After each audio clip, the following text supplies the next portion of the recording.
Hello everyone, how are you doing? I'm good. I've been in the mood for romance and Gibbon really gave me what I was looking for. There are so many sweet and funny moments in this anime, as well as some heavier, more emotional ones, both positive and negative.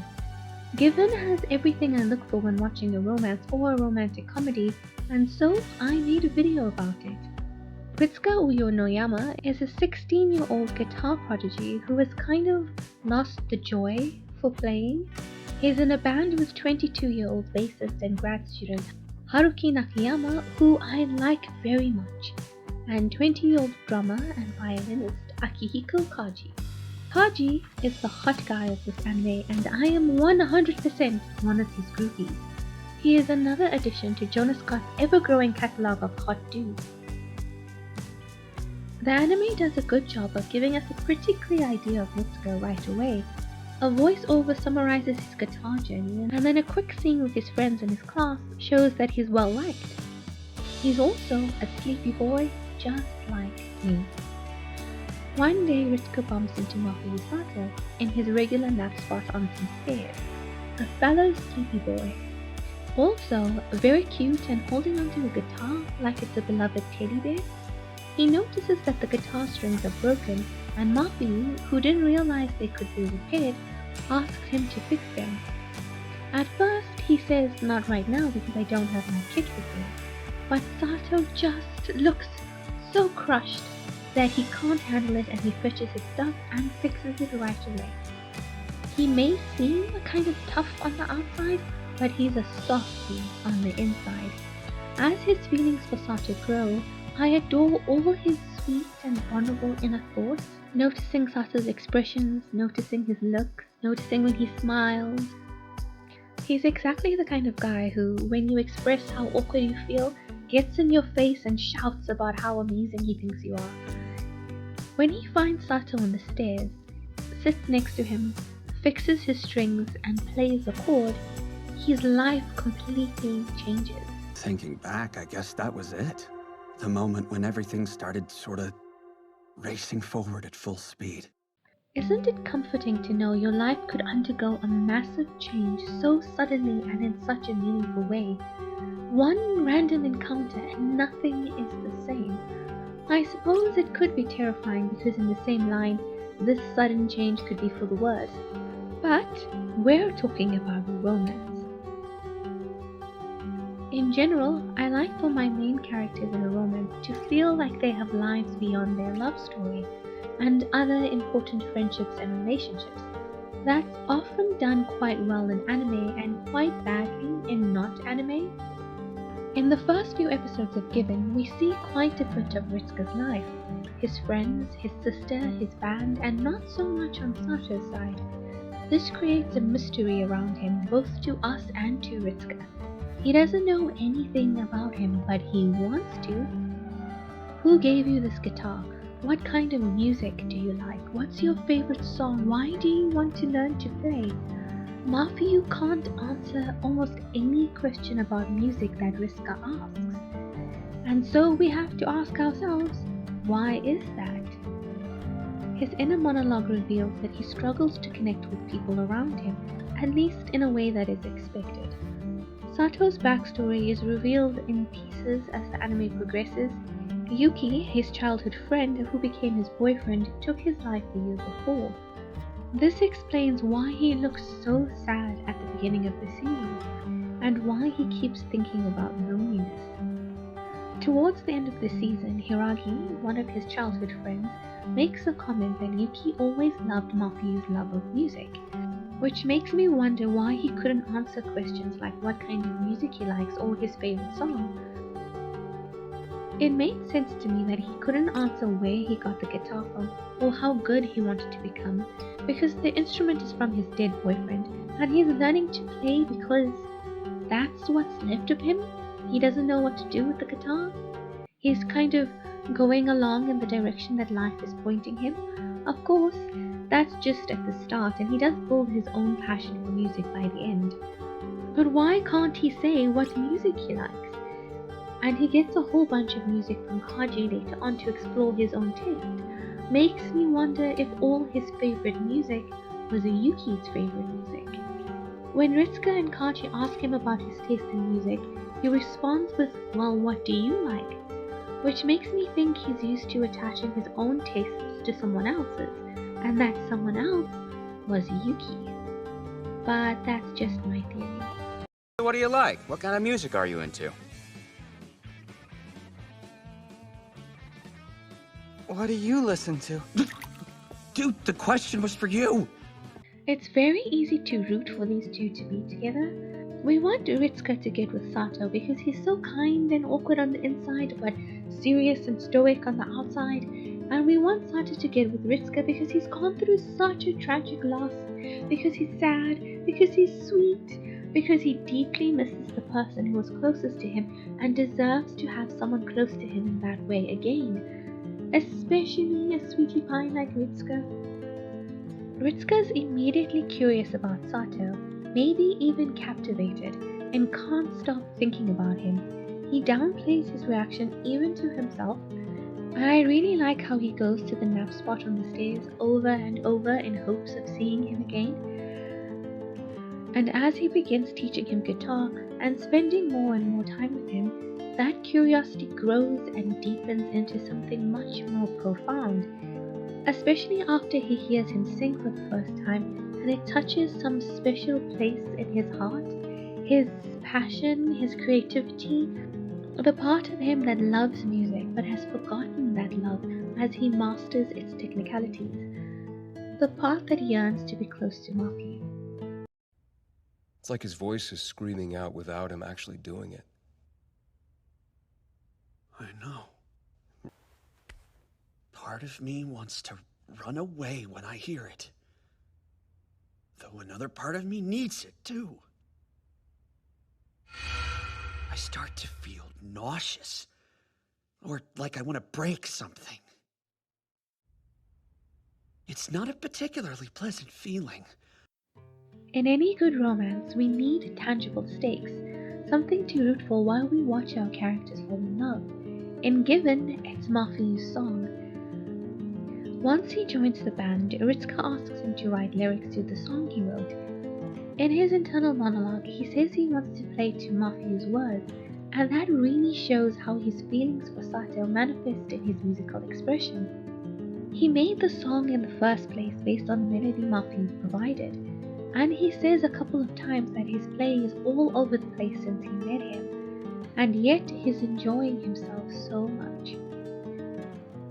In episode 5, Ritsuka learns about Sato's past, that he had a boyfriend who took his life in middle school. What is this? This white-hot pit forming in my stomach. I knew immediately that what he felt was jealousy, though he didn't know it himself. He doesn't quite know how to react or what to do. Then he hears Sato ask Haruki about love. What would you do if your love went away, somewhere you could never follow? And this, right after Ritsuka asked him to write a song. The creative direction in this scene is so perfect, only showing his shoes as he walks away, not wanting to hear any more of this conversation. It's a perfect way to show his feelings. And then one more nail in that jealousy coffin. Mafuyu tells him that he once had someone he truly loved, and because of that he has something he wants to say in a song.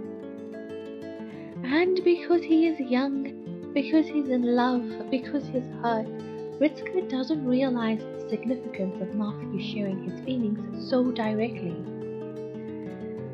Mafuyu is grappling with his feelings. He's still processing Yuki's death. In a way, the song is the best thing that could have happened to him. Because of it, because he has to put his feelings to paper, he purposefully revisits those old memories, the places they used to go together. All while making new memories with Ritsuka and Ritsuka's friends and the band. The process of trying to write this song and then performing it is like therapy for him, and he is able to articulate his feelings. I'm not lonely. I'm enjoying my life, but I miss you and I wish I could talk to you.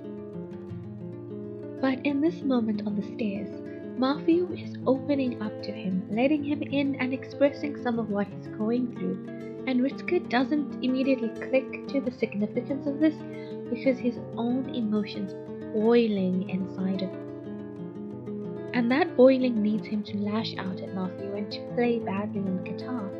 All this while they're getting ready to play the gig, and there's still no song. And Kaji plays a little bit of a matchmaker and helps them figure out their feelings. There's a lovely scene where Ritsuka shows some of his vulnerability and confusion, asking this older guy that he admires and respects so much if it's okay that he likes a boy. I appreciated this as I imagine many teens feel this way, and Kaji handles it quite well. Do you think I'm weird? I've been with guys. And Ritsuka saying out loud how he feels really solidifies it for him. Everything comes to a head at the show when Ritsuka lets out all his frustrations on Matthew, causing him to break his strings. It's obvious that he instantly regrets his words, and as he runs to get new strings, he realizes how badly he's been behaving and how meaningful it is that Sato has been sharing his feelings. I'm such an idiot. I'm the one who told him to sing. And he's difficult to understand, but he always tries so hard to do what I ask of him. I keep trying to push you, but it just hit me that you've been pulling me up at the same time. Ever since you showed up, my sound has been scattered and distorted and warped. It's just a mess. Only I'm having so much more fun now than when I was just playing all the right chords.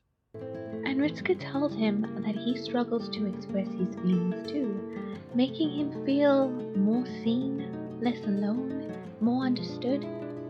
And then the song. Oh, guys, my heart exploded when he started singing, even though that's what I was expecting to happen. Just the tone of his voice, the pain and the yearning in it, and the flashbacks of Sato and Yuki and their relationship, I had the same reaction as the crowd.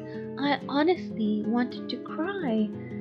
Last year, I had my very own heartbreak. If you were to look at my YouTube channel, there's a pretty long break, and that's me being sad and then putting myself back together till I was not sad anymore. And the song made me remember myself then, in the middle of all of that feeling. And when a song makes you recall a specific time in your life, that's when you know it's good. As the performance ends, Matthew is so emotionally spent that he and Ritsuka walk off the stage together. I like to think that Matthew went to him, and then Ritsuka led them off the stage. Thank you. Thank you for getting me this far. Thank you. Matthew, you did so good. You know I just had to include this clip. What a wonderfully open and unguarded moment for both of them. Matthew showing gratitude and thanking Ritsuka for helping him get this far, and Ritsuka just cutting him off with a kiss and telling him you did such a good job. What a way to have a first kiss. This whole episode is such an excellent emotional peak. You have the snap of literal and figurative strings, and then replacing them, the song of love lost, and then the sweet hope of love found once more.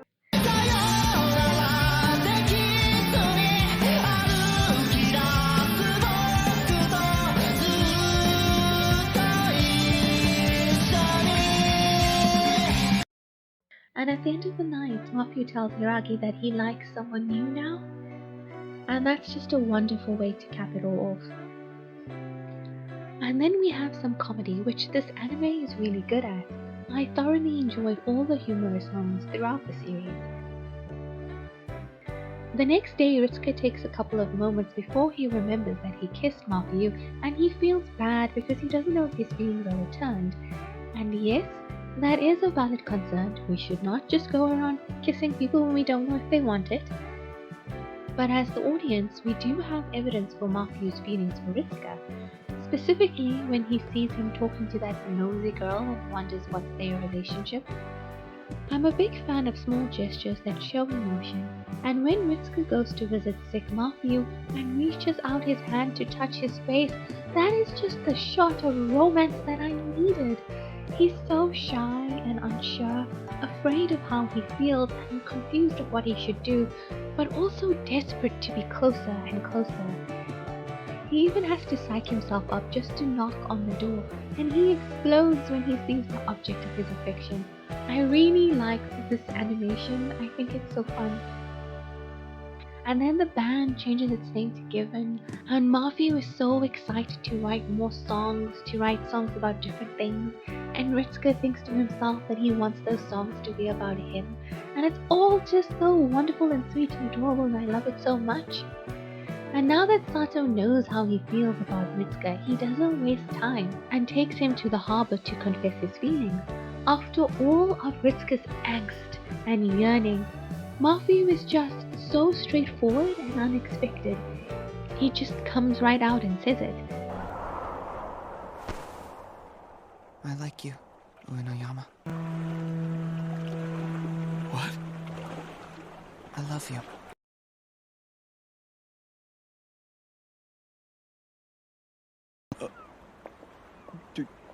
Do you mean in like Ritsuko's internal reaction is one of the funniest things I've seen in a while. I really like the high-pitched holy shit. Holy shit, holy shit, holy shit!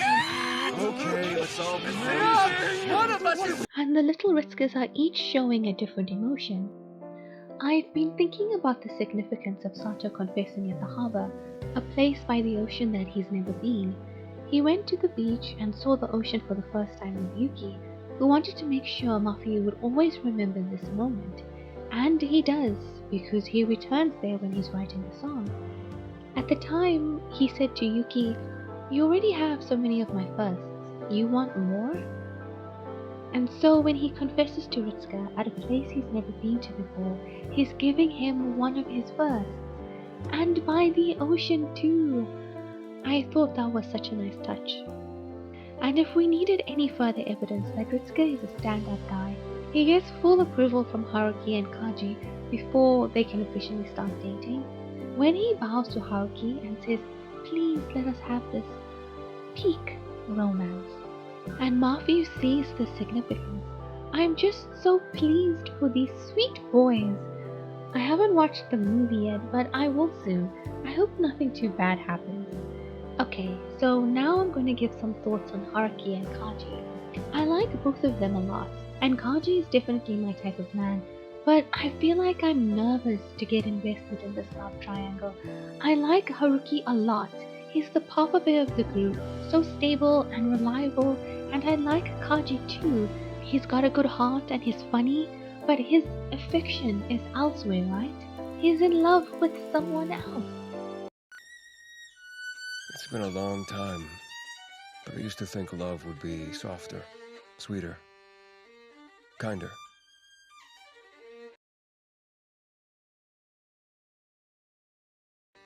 It's something far more violent. Falling in love with someone is more like having your flesh ripped apart. This definition of love really hits home, and it's why I'm so afraid to become invested in a Haruki-Kaji relationship. I hate unrequited love, and it hurts my heart that Haruki has been pining after someone that doesn't return his affection. It sucks to be in that kind of position, especially when your crush is very affectionate and touches you all the time. Have you ever watched Scum's Wish? I'm afraid this dynamic is going to Scum's Wish me and leave me dissatisfied and unhappy. And that's it for this video. I really hope that you enjoyed it. I enjoyed this anime and I enjoyed making this video. I hope that you have a good day, a good week. I'm Kayla. I'll see you in the next one. Bye.